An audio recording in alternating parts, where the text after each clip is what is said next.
Hi, I'm Dr. Gemma, and welcome back to Cognitive, the Knitting Psychology podcast. Cheerfully and somewhat irregularly in business since 2008. Segments today may include what's on my hooks, needles, and spindles, a strategy, something I really like, put a lid on it, oh shoot, and blather. So sit back, put your feet up, pick up your knitting, crocheting, spinning, weaving, or dyeing, or any other yarny thing you're doing, and get ready to enjoy. Hi, it's Dr. Gemma, and this is episode 52, which I just have to record here on Wednesday night, October 27th, because I feel a need to just catch things up before I get into more normal episodes. So, having said that, I wanted to note in the warm thanks department my gratitude to both Knitwish and TurboGal for some of their commentary on the episode, I believe episode 50, where I was driving northward into the Eastern Sierra. If you want to go look at those comments, they're over on the Ravelry group. Comments for the podcast can go to our blog at cognitivepodcast.blogspot.com or to our group on Ravelry. Knitwish and TurboGal both responded on Ravelry, and I really enjoyed these. Knitwish has some really interesting history there of the Eastern Sierra region, including her own experiences with it, which made me highly jealous, I have to say, because I've really fallen for the region. And I enjoyed the sheer excitement TurboGal was experiencing listening to me be goofy driving northward. Thank you. I'm glad somebody appreciated those moments where I totally got distracted, lost control of my thinking and my speech, and just babbled like, look at this, look at that. I think that's kind of the fun of that kind of episode, if you like that kind of episode. Those of you who were along for the ride, quite literally, in the early days of this podcast, starting in 2008 when I was working in the prison, will remember the exciting days when I always recorded in a car. And I have always thought I've been the most fortunate of podcasters because people were so noble about putting up with all that background noise. I had never thought about it too much until I listened to episode 50 and went, wow, they're good-natured about this. So thank you. I deeply enjoyed those comments, and I really enjoyed getting any response on either of the blog site locations, so please feel free to comment. Meanwhile, you may note I still have the address for the electronic COVID card that is evidence that you've been vaccinated. I have just discovered this week that it will update automatically when you get a booster shot. So thank you once again, Betty. You go to the site, you give it your date of birth, it gives you a QR code, and you can take a picture of it or download it, and the site lasts for like 24 hours, your particular code site, and goes away. So it's just for you. And I did a screenshot this time and saved it to my photos and then tested it, and sure enough, my QR readers can read it right off that picture. So thank you for that, and be aware that I have now tested it, and it does automatically update itself to include the date of your booster shot. So that was a nice piece of news. What's on my hooks and needles? As I mentioned, I finished the 2021 Franken socks, the Halloween socks. Not a lot more needs to be said, except there are some lovely pictures in the show notes, if I do say so myself. They turned out terrific. When did I finish them? I believe it was the night I came home. I just sat down and booked through the heel on it. I enjoyed them immensely, and I've talked about them elsewhere, so I won't burden you, but I did want to make sure that I said very clearly, no, they're finished. Still in progress, the wild lettuce shawl. Okay, it's true. I got the skein of beautiful Niam, which is merino cashmere, no nylon, from Lisa Souza. It's not a perfect match because the nylon gives the yarn shine, the original yarn that I used in it, the fiber files. So the Niam is a little more dull, but it's certainly a good enough match. So I have it sitting on my skein winder waiting to be wound into a ball. And hopefully I will finish that. I got a little distracted, as I'm about to tell you. Now, one of the goals here was once I finished the Mad Skills Mammoth sweater, which I did and I love still, mindlessly, I decided I wanted to start catching things up. So that led to finishing the Franken socks. I had hoped that would lead to finishing the wild lettuce. What it did instead was I used up all of the original yarn. Now, the designer, when she used her yarn, and she's very clear about which yarn she used, and this is an old design from a while back, she apparently weighed the remaining yarn, and so she had used less yarn than I did. However, I believe that because she is a far more competent lace knitter than I am. And my guess is that, she didn't mess around and got through it, and her lace is a bit tighter than mine and tidier than mine. So I went into overtime on this. It took me more yarn than it's going to take her. However, the designer is Michelle Miller, Fickle Knitter. Now, Fickle Knitter is a massively competent shawl designer and knitter and lace knitter. And she does everything with mathematical precision. So I frankly am not going to question why we had a difference in yardage. What I would tell you instead is if you're going to make the wild lettuce shawl, if you use a standard skein of sock yarn, which is usually over 400 yards, or light fingering weight, you're going to have plenty of yarn. I did not use a standard skein. I used a skein that was merino cashmere nylon and was lower yardage than your average fingering weight or sock weight yarn. Okay, so I don't think it's fair to get my knickers bent out of shape complaining about the designer here and the amount of yarn she says you need. I think the number is close enough, what I'm using, that I would have to say this is really more about tension differences. And my only advice here is make sure you've got a good 400 yards on your skein. But this is a terrific pattern, and I'm frankly so close to finishing it. I keep saying that, and I hope I'm closer this time. I know once I wind this yarn, I'm going to book through it. I haven't been booking through it because thanks to the Mammoth Mad Skills sweater, I had let myself fall behind on everything else. So once I finished that big old sweater, I just started saying, I got to get these little things done. And I got through the socks. Well, I can't stand not having socks on my needles. And so I started another pair. That's not in the show notes, but I found another fiberfile skein. And what I wanted to do was do Halloween socks, because, Socktober.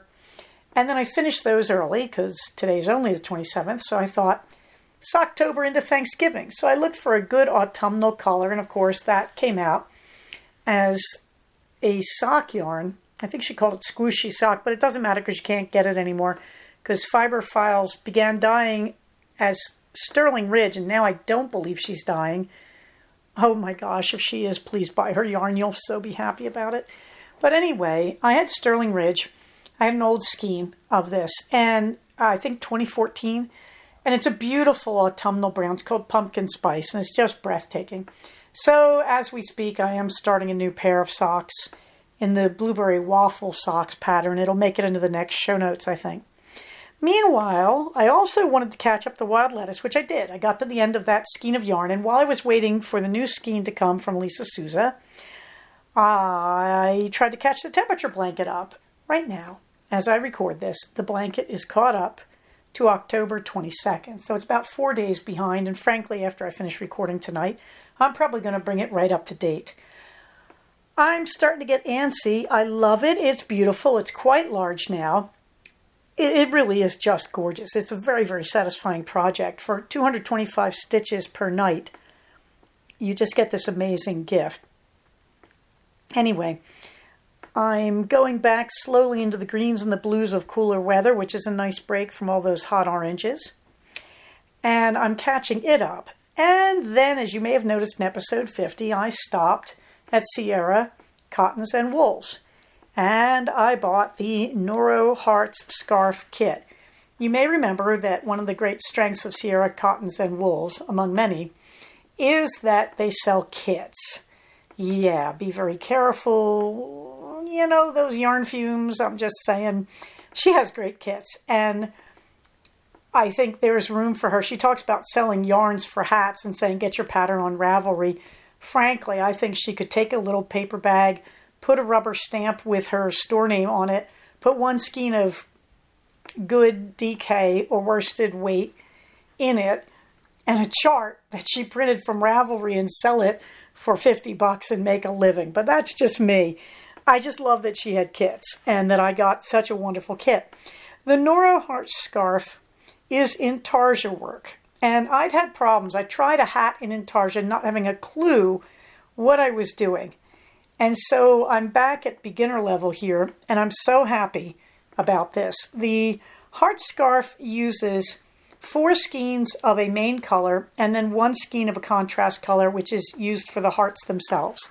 And you use intarsia to make these big hearts, 3 on each side of the scarf. What you do is you knit half the scarf, keep the stitches live on a holder, knit the other half, so your hearts are all right side up, in other words.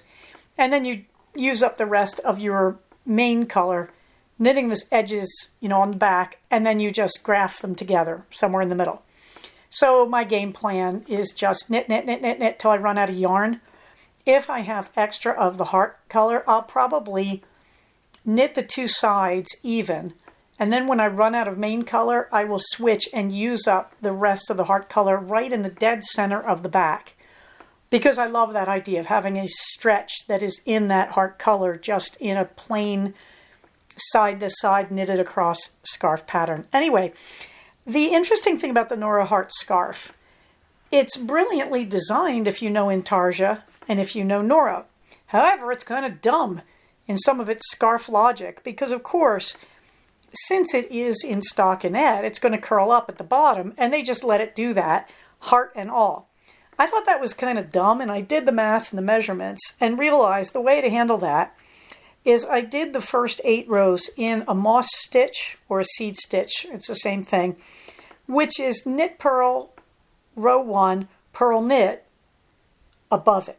So really, since you're going side to side, you do knit purl all the way across, turn it over and do knit purl all the way across, and that'll give you a seed stitch. It comes out really beautiful, and it keeps the bottom from curling up. And so I started the scarf once, and I got holes where I did the intarsia, where the heart began, and the bottom was all curled up. So I ripped it all out. I was almost finished the heart, I think, and I just ripped the whole thing out because the holes looked so bad. And I gave myself an evening and sat and looked at it and thought, and then realized, well, there's only one way you could fill in those holes. There's 2 ways, but way number 2 is by taking extra yarn and just darning all around and said, nope, not doing that. There's got to be a better way. Well, actually, you treat it the way you would treat floats in Fair Isle. That is, whenever you change colors, you line up all the colors that you're using behind the scarf where you're knitting. And when you're going to change colors, you just take yarn 1 and you make it do a full circle around the thread of yarn 2. So you pick up yarn 1 and you just simply wrap it all the way around. You do a 360 with it right around the strand that is the new color. And that actually just fills the holes really nicely. So try that out. You'll see what I mean. But I've always been intimidated by intarsia based on that hat that I bombed on because I really didn't do anything to learn about intarsia. I just tried it and got very discouraged. And I was trying to do it in the round, which is a hard way to do intarsia the first time around, let me tell you. So this is doing a lot of healing for me because I have figured out what it is you do with intarsia.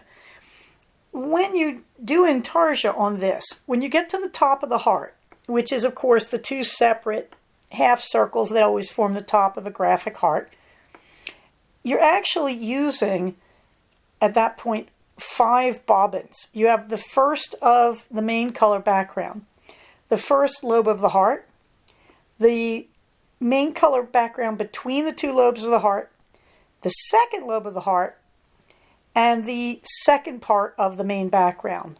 So that comes out to 5 different bobbins or skeins or both. And I didn't have a problem with that. This is done in Noro Corian. And Corian comes in very small balls to begin with. It's not, 400 yards. But I also found it helpful to just find a color I liked, a section of it, and cut it there, and then just wind that section into a small ball. And I use that for some of the small parts. So you can see a picture of the first heart of my Neuro hearts, and you can see the moss stitch below it. Very, very pleased with how it's coming out. It's addictive. You start doing a heart, and you just want to do the heart. Each segment with hearts, I believe, is 43 rows, 43 or 44. So it doesn't take long. I think it's 44 rows by 43 stitches. So you can book through one of these things in a comfortable afternoon or maybe a long evening. And it's a very, very satisfying scarf, and it is breathtakingly beautiful because, of course, you have that variegated yarn going on both in the heart and in the background. What am I currently wearing? It's in the high 60s and just about 70s around here lately. So I have been wearing my 2 sweaters in the design My Boy Lollipop. I just love them. They are perfect for this weather. The plum-colored one is more traditional to the pattern, where I kept it pretty much the same length and started the ribbing right under the breast. Turns out I like the green one better, that I don't quite follow the crop of the pattern. It works better when I give it a few inches under the breast and then begin the ribbing. It still is a crop, but the slight length addition looks better on my figure. So you can see a picture of me in the My Boy Lollipop grinning out at the world from my bedroom mirror there. Moving right along, and I am trying to move along. No dizzy blondes this week, not spinning. Let's get on to the strategy, shall we? I was talking last time, I think in episode 49, about managing anxiety more than anything else. I stepped back, and I know I talked about journaling and stoicism, and I'll probably come back to them, to be honest, but I want to get a little back on track here.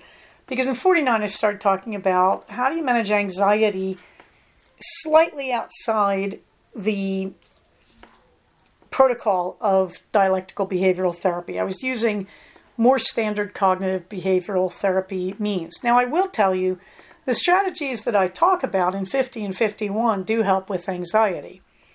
And I really probably want to come back to journaling because as I'm journaling with more stoic methodology behind it, I'm getting some very good results on anxiety, very unexpected and very good. So I probably need to come back and just do a whole set, like a series on stoicism applied to Cog B, because it's been a very, very interesting experiment. I have to say I've really reaped enormous benefits from listening to those stoicism lectures, and I am still working my way through the meditations very slowly because I'm trying to look at each cluster of meditations. This is meditations by the Emperor Marcus Aurelius Antoninus. I'm trying to look at each cluster of meditations and sort of identify what is Marcus's theme, because he's clearly thinking, to his mind, along an organized path. And I'm very, very early in them. And at first it's all, let us sing the praises of great men. And he starts switching into moderation. I learned moderation at an early age. And now he's kind of going, come to think of it, I had a lot of mentors who were philosophers, and he's switching back now. Instead of talking about family members who influenced him, he's talking about teachers and what's the word I want? Oh, God. Tutors. And he's talking about tutors and teachers who were teaching him specific aspects of philosophy. He's very clearly identified as a Stoic, though. He knows that he says it several times early on. So he's not inventing Stoicism, he's adhering to it, but he's very, very clear in the way he talks about it. But before I go there, I wanted to return a little bit to managing anxiety, because one of the funny things that keeps cropping up in my therapy with my patients is the movie Frozen 2. Frozen 2 is about anxiety management in the strangest of ways. I really need to go back and watch it a third time. First time I watched it, I thought, noble experiment, total failure. Plot seems all over the place. But I can see what they're trying to do, which is, and they're really trying to do it. They are very consciously doing this. They are doing the old, what used to be called the epic structure in classical literature. particularly if you watch Anna. She is doing what used to be called, if you read Joseph Campbell, the hero's journey, where she starts out in the strange land, eventually goes to the underworld and experiences a version of death, and rises to solve the problems of her people. Since there are precious few epics written about women, because the epic style was considered appropriate to male heroes only, this is an amazing experiment. It's really amazing that somebody knows about epics in this day and age, besides an English professor, and writes this plot. Anna gets the main part of it, although Elsa certainly has her underworld experience. But Anna is the one who ultimately has to rescue everybody, so she's the one to watch. And in the very worst moment of it, I mean, this is about as bad as it gets. Your sister's going nuts. You travel to a strange land where you essentially get trapped with a bunch of people who may have some mixed feelings towards you because of your family history. So you go on a crusade to figure out how to fix the problems that your family imposed, so you're morally responsible. You find your dead parents, that's kind of bad, or you at least find pretty much a representation, so that's very agonizing. And then essentially you get separated from your sister because she does a very rejecting action, ditches you, runs off. So you and your best buddy, who just happens to be a snowman, get stuck underground, and he melts. So there you are, sitting on the ground in the dark with a puddle of water, who used to be your best friend, and a carrot stick that I think a reindeer donated in the last movie, and what I assume are coal button eyes. And there you are in the dark. And that's about as bad as it gets. So let's recap. Anna has to find a friend because she just lost her best friend. It's a Disney movie. Don't worry, it works out. But Anna has no friends. She has no sister. She has no country. Her people have betrayed these other people. She's trapped in a dark tunnel. And somehow she's got to fix it all. Oh, and by the way, her homeland's going to be destroyed if she doesn't. So a little bit of apocalyptic stuff here. Now, how do you handle all these problems?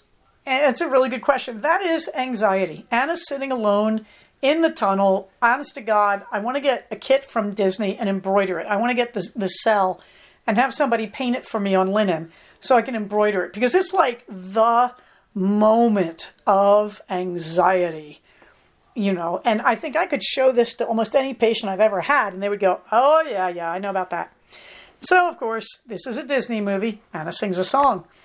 And she sings about doing the next right thing. Oh, that is such a DBT moment. It's cognitive behavioral because she's doing the CogB strategy. Take one small step.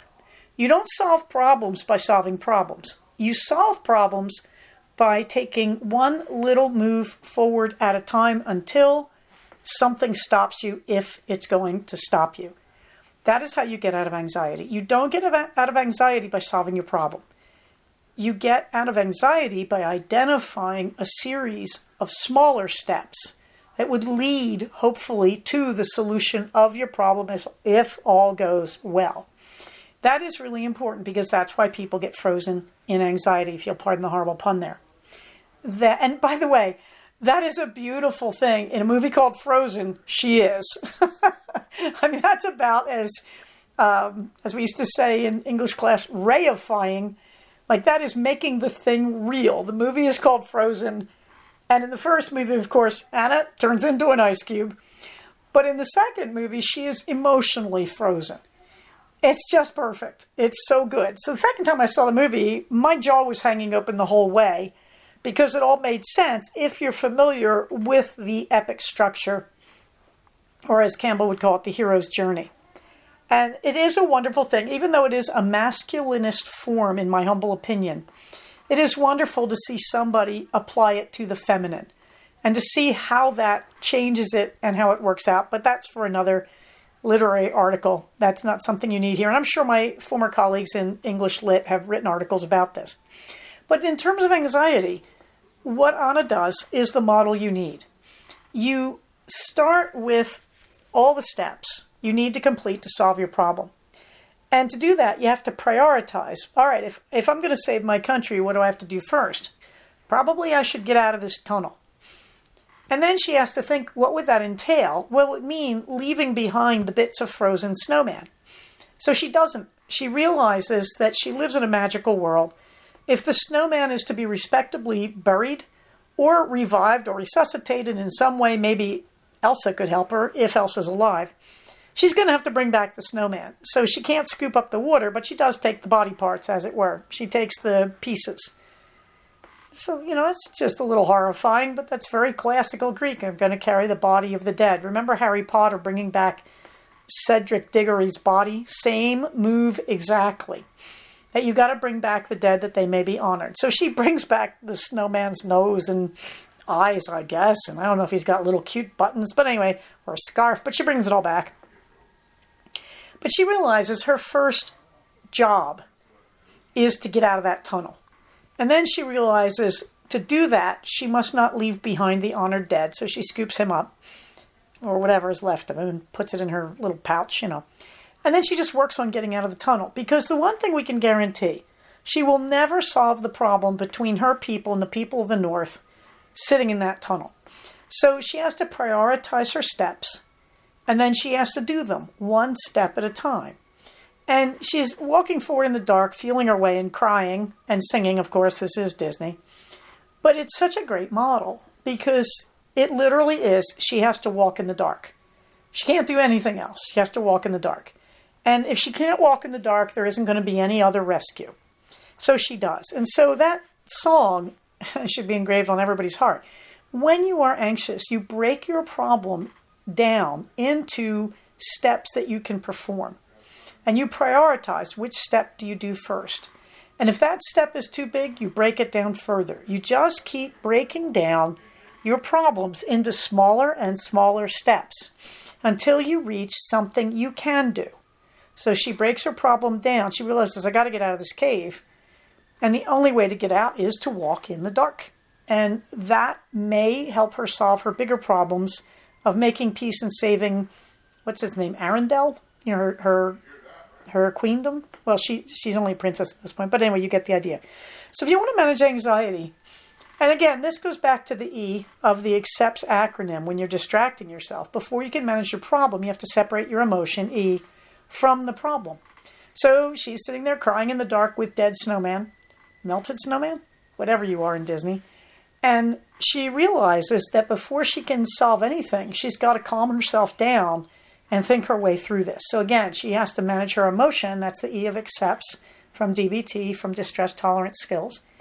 And then she has to separate her emotion from her problem. And she has to now look at what are the steps to manage the problem. And then she's going to do the next right thing, which is usually a very small thing, but it moves you forward. And once you make progress, you start beating anxiety. So, meanwhile, you say, Gemma, have you been cooking? Not much, but it is that time of year now that we're all having, hurricanes and cyclones, bombs, and whatever they're calling them, northeasters. Sounds to me like it's time to get the chicken out of the freezer. Yes. So I did. I pulled out a chicken and we roasted it. My husband did his usual wonderful job. He actually roasted it in this keto barbecue sauce and it came out delicious. And then, of course, I scooped it all into the Instant Pot, loaded the Instant Pot with as much water as it would take in the 8-quart model, set it on 1 hour, and cooked. And then strained the bones and the skin and the goo and everything out of it, and just took the broth and froze it. I could have chopped an onion into the Instant Pot, chopped a carrot, chopped anything else you like, put in any herbs or spices. So we are off on the bone broth follies. I've already had some of it for lunch, and of course, in my good Italian egg drop soup. But you want to have this stuff around. On a cold, bitter day, there is nothing like heating up bone broth and putting it in a big mug and sipping it all afternoon as you talk to people on Zoom, like I do for a living. And it's wonderful to heat it up to a rolling boil and just drop a beaten egg into it and any minced veggies you want to get some hot soup. The other thing is I once again made Carolyn Ketchum's pumpkin spice earthquake cake, which is keto. This time I did a little better. I trimmed the sugar back in the frosting component. The second part where you mix cream cheese with confectioner swerve, and butter. I really trimmed that back. I think she's got a huge amount, like 2/3 of a cup of confectioner swerve in there, powdered, And I think I did more like about 4/6. No, that is 2/3, Gemma. I did about a half cup instead of using 2/3 of a cup. I really trimmed the sweetener back on the frosting because I just found it overwhelming. And I swirled it around much more evenly, and that made a very big difference in the cake. I really, really like it. Again, the recipe, the link to it is, I think, in episode 48 or 49. And this is a really great cake. It's very, very easy to make. I almost did it from memory the second time. It was that simple. I believe in the recipe, I gave you the temperature for, sea level type altitudes. If you're doing it at high altitude, I'm at 4,000 feet. You increase the temperature by 25 degrees Fahrenheit. Sorry, I don't know the centigrade conversion there. And it's ask your Alexa, I'm just going to say, or your Google Home or whatever. But it's a very easy thing to do, and you don't change the time. You just change the heat on it. No real exercise this week because I was exhausted, and I'll probably talk about that a little bit in the blather. In the fluffy books, well, I've been booking through Heron Carvick's Miss Seton series. I don't think I want to read the other ones by Hamilton Crane and Hampton Charles, I think, are the other two people who write Miss Seton. Miss Seton is a great series. It's written, indeed, in the 60s. I think the original author, Heron Carvick, dies, I think I saw today, in 1964, and that's what the books feel like. So when you read them, they're not going to be politically correct by the standards of 2021. But they're not hugely offensive, which is an enormous relief. As I think I was saying before, when I was doing the review on Miss Seton Sings, everybody gets parodied. Everybody goes under Heron Carvick's very sharp pen. Turns out Heron Carvick was an actor, and he's virtually forgotten for everything but Miss Seton. But Miss Seton is wildly popular. She is typically seen as a parody of Agatha Christie's Miss Marple. But I have to say, Heron Carvick, as a designer of plot, is genius. He is brilliant at making Miss Seton stumble across the most insanely dangerous things. She's a little bit daffy. She doesn't see danger around her very clearly. She's very moral. She's very good-hearted. She's very upright and just. She's very stoic, but a little bit dopey. She never comes across as stupid. She's just kind of in her own reality about how the world should be. I mean, she's sort of this very Victorian, upright schoolmarm type wandering around in a mid-20th century culture. Heron Carvick takes pot shots at everybody. He really takes pot shots at everyday British people. And I think that's why when I look back at Miss Seton Sings, where he's on the international stage with Miss Seton, and he's having a good time with all those foreigner stereotypes, but you have to realize he's doing it to the English. He's doing it to the cops. He's doing it to the housewives. He's doing it to the wealthy. Everybody gets slammed. Carvick is a social satirist.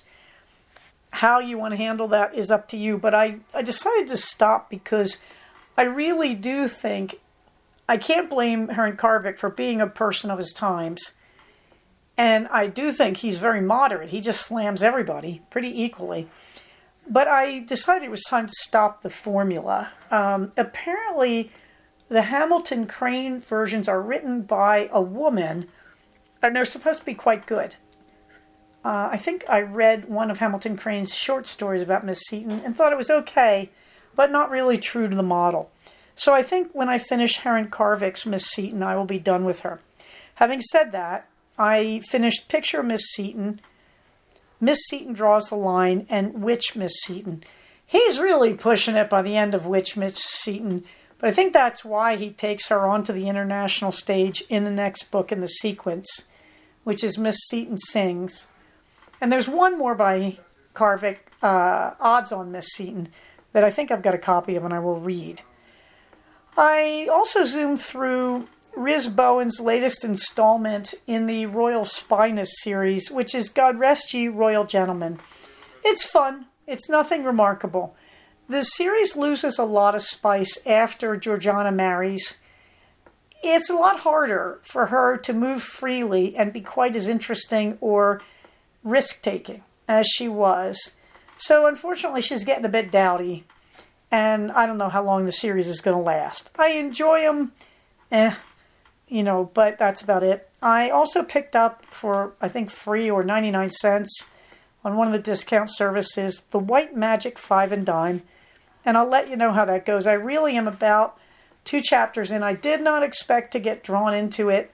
It's an interesting premise about a woman who is a con artist, raised by con artists, who inherits a mystical bookstore and tarot card reading business in nowhere, Arizona.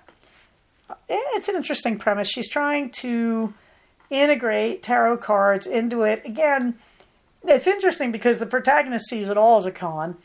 I would tend to see it more as a sort of Jungian self-interpretation.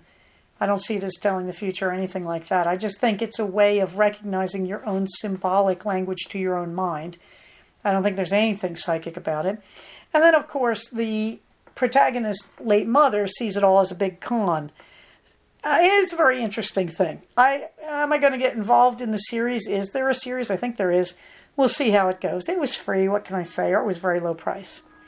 Something I really like. Oh my goodness. Tanis Gray, bless your heart, came out with another volume of Harry Potter Knitting Magic. Strangely, it seems to have the same title as the previous volume, Harry Potter Knitting Magic. Except it's got a subtitle that says even more patterns, blah, blah, blah. It's beautiful. It's beautiful. If you are a knitter who has a Harry Potter fan in your life, these are 2 books, Volume 1 and Volume 2, that you want.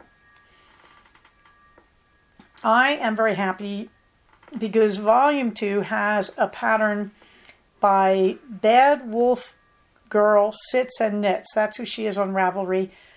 Her real name is Megan Regan, and she is a goddess of doing beautiful yoke designs, and she often carries them straight down the tube of the body. Repeated motifs. Wow! And she's got a pattern in there for Honeydukes. I feel a little cheated because I think there are so many patterns she does. From what I can tell, Megan is goth, and she loves Halloween, and she loves Harry Potter. She's a Ravenclaw. My Gryffindor heart can handle that. And she has done so many good patterns. So I have to tell you honestly, you really want to look at Harry Potter Knitting Magic, both volumes, but you also want to look at Megan Regan, and I'll try to put all this in the show notes, on Ravelry, because her yoke designs are exceptional. She just came out with a collection, I believe, called Fall Favorites. I can't remember what I paid for it, like $6. It's a total steal. It's a total steal, where she just gives you patterns for 5 or 6 spectacular yokes. Falling leaves, pumpkin heads, dancing cats. You just have to see these. Now, going back to Harry Potter Knitting Magic, Volume 2, these books are beautifully, beautifully produced. I've got them both sitting on my desk because they're that gorgeous. I kind of keep them around and I look at them a lot. This is from Insight Editions, the publisher. And these are hardbound books, and they have not spared the horses. These are beautifully, beautifully photographed, lots of different angles, amazing patterns. I thought, how can you come up with 28 more patterns from Harry Potter and Fantastic Beasts? Oh my goodness, they have. There are so many I want to make. There's a gorgeous cloche. There's the Quidditch sweater, which that man wearing it's pretty nice to look at too. But I've always wanted to make myself a big Quidditch sweater. There's Hermione's beaded bag that she uses in the last 2 movies. There's these insanely beautiful Mischief Managed socks. There are beautiful gloves. There are little toys. There are Quidditch fan hats. I just can't say enough good things. It's lavishly photographed. even better than that, Gray gets in details from the movies, background stories. I mean, you just want to sit with this in your lap and roam through it on a rainy Sunday with a hot cup of tea and some pumpkin spice earthquake cake, if I do say so myself. That these are coffee table masterpieces with beautiful, well thought out, well tested patterns. I cannot recommend this book enough. I think I don't buy a lot of knitting books anymore, and to be honest, I think apart from the Knitmore's wonderful book on socks, which I also think is one of the few really worthwhile books to buy because it's so beautifully done, and I have to admit virtually anything by Interweave Press because they do lavish, loving, detailed books. And I think the 2 Harry Potter Knitting Magic books by Tanis Gray are right up there. Great patterns, really well thought out, appealing to fans, but I have to tell you, there's a spider scarf in the second volume. Oh my God, it's so beautiful. The spiders look like they're being done in purl stitches on a knit background, like they're raised. There may even be more to it. I only did a quick glance through, but I looked at that thing and thought, I cannot tell you how many people I know who would want that spider scarf. If you're a Harry Potter fan, these books are nirvana, but you don't need to be. These are beautiful patterns in their own right, and they would stand alone perfectly well. So, moving on to the blather. Nothing on the Collie embroidery, except I did pick up some excellent flosses last week, and I'm not reviewing them as I should. I got them up in Bishop at Sierra Cottons and Wools, and they're really good. And the owner gave me some of the ones that weren't selling, which were really, really good. I need to sit down and really look through my stash now of flosses. And I was calling them by the wrong name, the manufacturer's name. I think I was calling them Whiskey, and I cannot find them. It begins with a W. It might be Wish. But anyway, these are so beautifully done. And I want to really review them and take my time on them. But anyway, all this to tell you, I have not done a thing for the collies. And I really need to, for the embroidery collies. And I'll be honest, I'm considering going back, spending a night in Bishop, and buying some of her beautiful linen to do the embroidery of the collies on. Because she had this, like I said, this very light taupe that I thought would be sensational for it.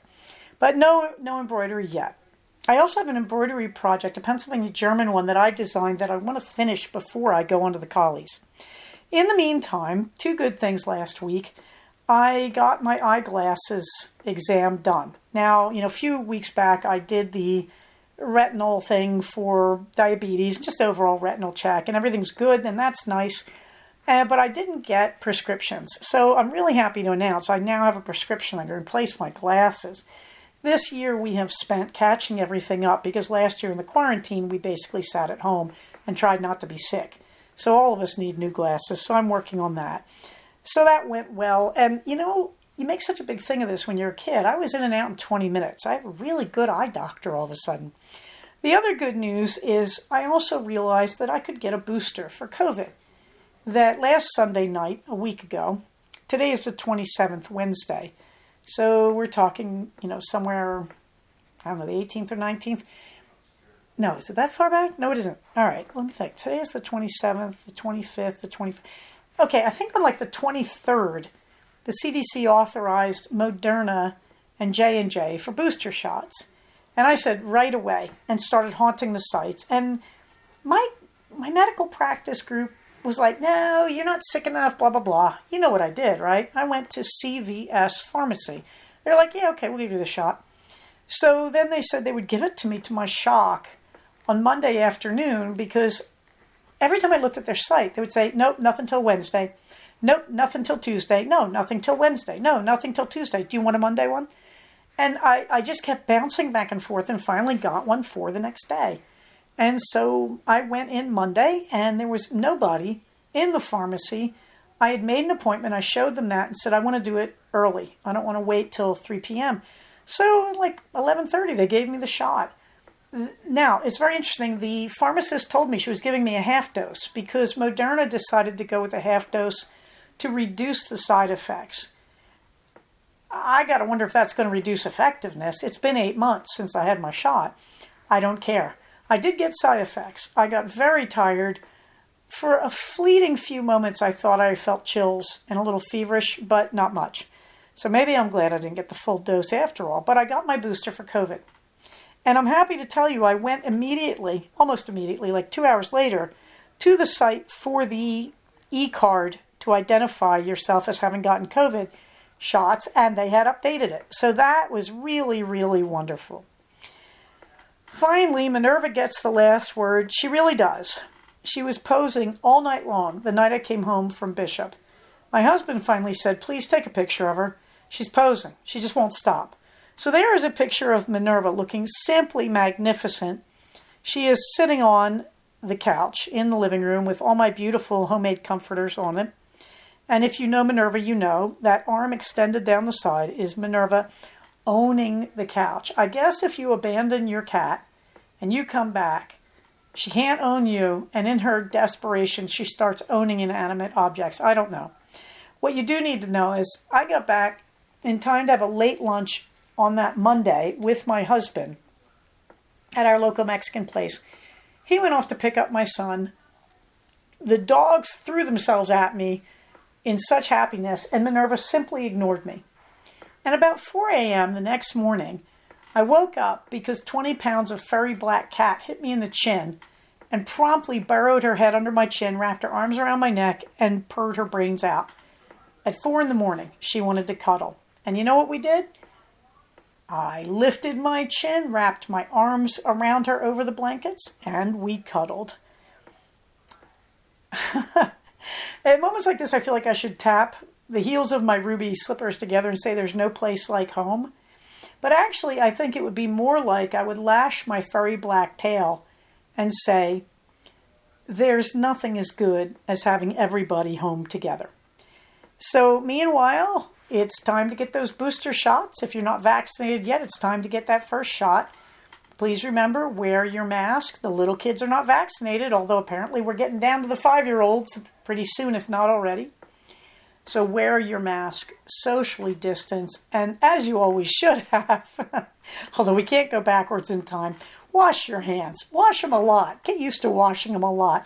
It's one of the simplest ways to do it.